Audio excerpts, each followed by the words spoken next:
I called 911. The person who answered was not a police officer. Hello? My 8-year-old voice trembled. Is this emergency services? It sure is. The cheerful male voice on the other end of the phone line answered. What's the trouble, young man? I frowned. Young man, weren't they supposed to say 911, what's your emergency? Something seemed wrong, but I brushed it off.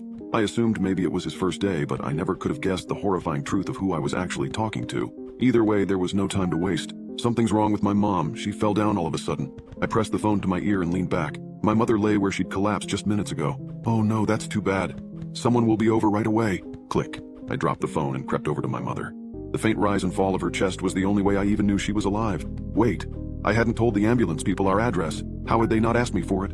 I ran back to the phone and dialed 911 again. 151 Cliffmore Way, 151 Cliffmore Way. I shouted into the receiver, then hung up.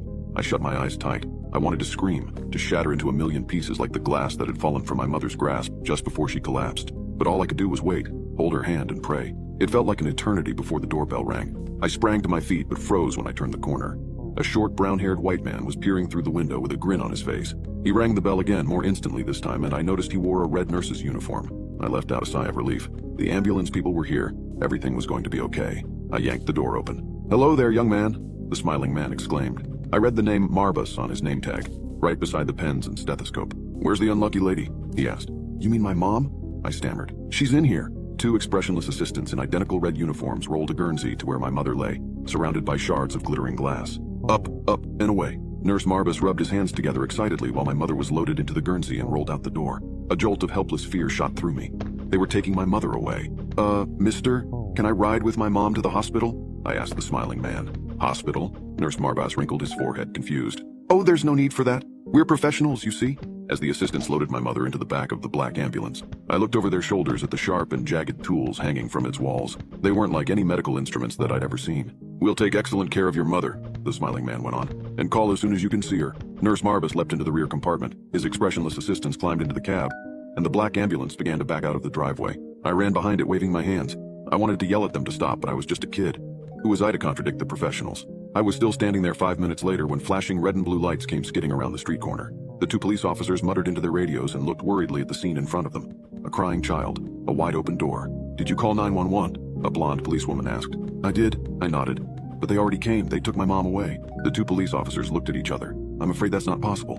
We received a call from this location, a child shouting an address, and we're the first ones to respond? The words spun around in my head. If they were the first ones here, who had taken my mom? No, I whispered, my heart racing. Then who was... Before I could finish, the policewoman pulled up her radio again.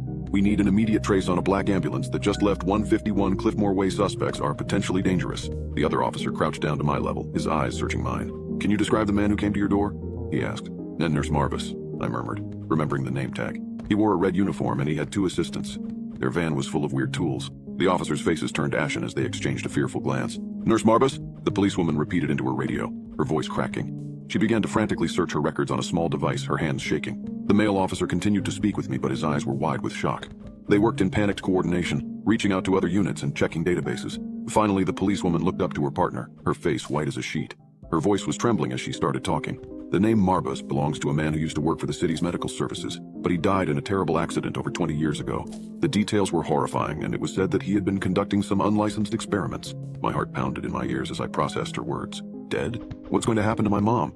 I asked, tears welling in my eyes. I just want her back. We're going to do everything we can to find her, the male officer assured me, but I could see the fear in his eyes. A full year went by since the officer unconfidently muttered those words to me. Exactly 5 full years since my mother went missing. That was when I first received a phone call. I first heard the ringing on my landline and ran over to it to hear a deep male voice. Hello, young man.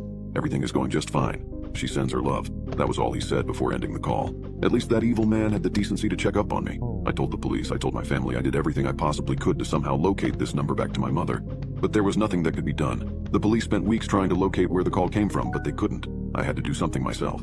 Feeling helpless and desperate, I eventually turned to hiring a private investigator, hoping that someone outside the conventional system might have more success.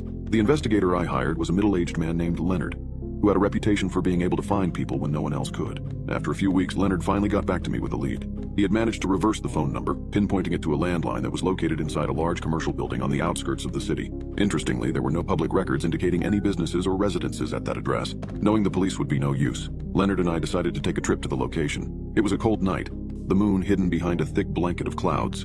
plunging the world into an eerie darkness. When we arrived at the building, there were no lights visible from outside. The only indication that someone was there was the faint humming of a generator, despite the entire building looking completely abandoned. Behind the building, I noticed a few large waste bins. Out of curiosity, I approached one of them and found a discarded envelope with a logo imprinted on it. The logo read, Lustrum Pharmaceuticals. I showed it to Leonard and he raised an eyebrow. Lustrum Pharmaceuticals went under a long time ago, he murmured. They were rumored to be involved in some shady experimental treatments. The information was enough to finally bring the police back into the fold. We returned to the station and presented everything to the detectives, including the logo and Leonard's findings.